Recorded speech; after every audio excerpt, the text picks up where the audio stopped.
Hello, welcome to Parenting Tips with Emem. Today I'm beginning a brand new series titled Power in the Word of Parents. This particular series is taken right out of the Bible, so I'm going to be using a lot of scriptural references. You don't need to go too far into the Bible to come to terms with the fact that words carry creative power. The first 3 verses in the Bible says that in the beginning, God created the heaven and the earth was without form and void, and darkness was upon the face of the deep. And God said, "Let there be light," and there was light. When darkness prevailed, God used his words to call forth light, and there was light. He went ahead to create other things with his words. Then God made man in his image and likeness, ensuring that man also had creative power in his words. Proverbs chapter 18 verse 21 says that death and life are in the power of the tongue, and they that love it shall eat the fruits thereof. With this series, I'd like parents to really come to terms with the fact that their words are powerful. We are also going to be looking at some ways that we can actually deploy our words positively as regards parenting. The first thing I'd like us to look at is that we can use our words to bless our children. Genesis chapter 1 verse 27 to 28 says that God created man in his own image. In the image of God created he him. Male and female created he them.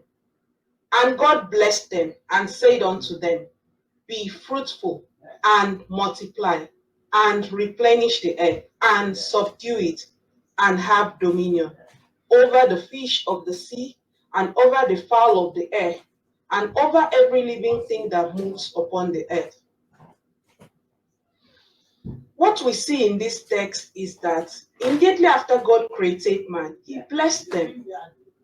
He deemed it necessary and actually placed priority on blessing his first children. I'd like you to also deem it necessary to place value and priority on blessing your own children. Let's look at that text again.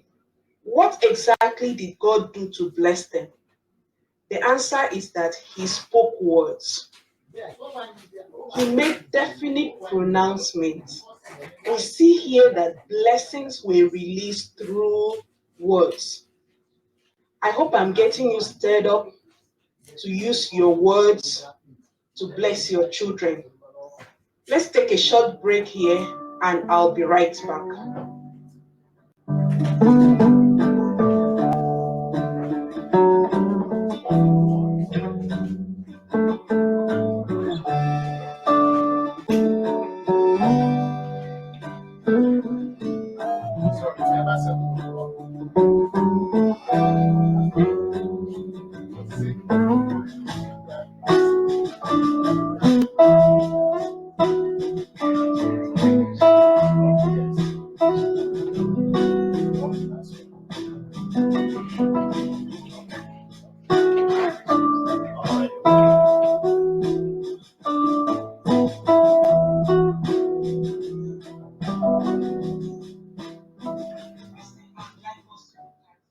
Welcome back. This is Parenting Tips with Emem. We're still on the series Power in the Words of Parents. So far, we have used Bible references to establish that God made the heaven and the earth with the creative power in his words. He made man in his image and likeness and invested that same power into man. Then God blessed man by making some definite pronouncements over him. There is power in our words as parents, and we should deploy this power in blessing our children. This was the practice of the patriarchs in the Bible. Abraham blessed his son Isaac. Isaac in turn spoke blessings to his son Jacob.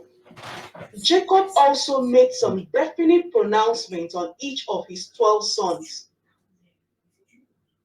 The interesting thing is this, that the pronouncement that these fathers made on their children eventually came into manifestation.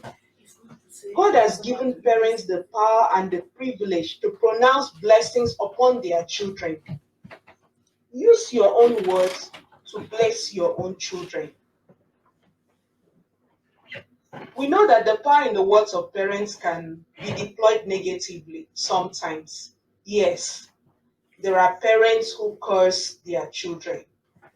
In the Bible, Noah pronounced a curse on one of his sons.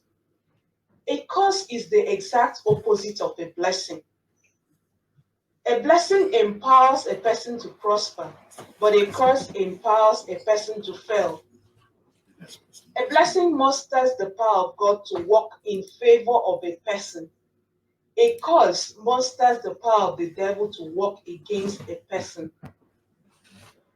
No matter how offended you are by what your child has done, please don't curse him. It serves no good purpose at all.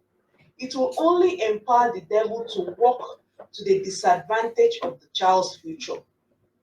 So let us keep blessing our children and never curse them. You can correct a child without cursing him. The Bible has so many beautiful promises and blessings. Feel free to claim any of those promises from the Bible and speak them boldly over your children. Numbers chapter 6, verse 24 to 26 has a precious promise that you can adapt and keep pronouncing on your children. I believe that you have been blessed. Thank you for sharing this time with me as usual. My name is Emem Esenenkak. I'm inviting you to join our online community on Facebook and on Instagram. The name to look for is Parenting Tips with Emem. Until next time, I'd like you to remain blessed and to remember that God keeps all of his promises.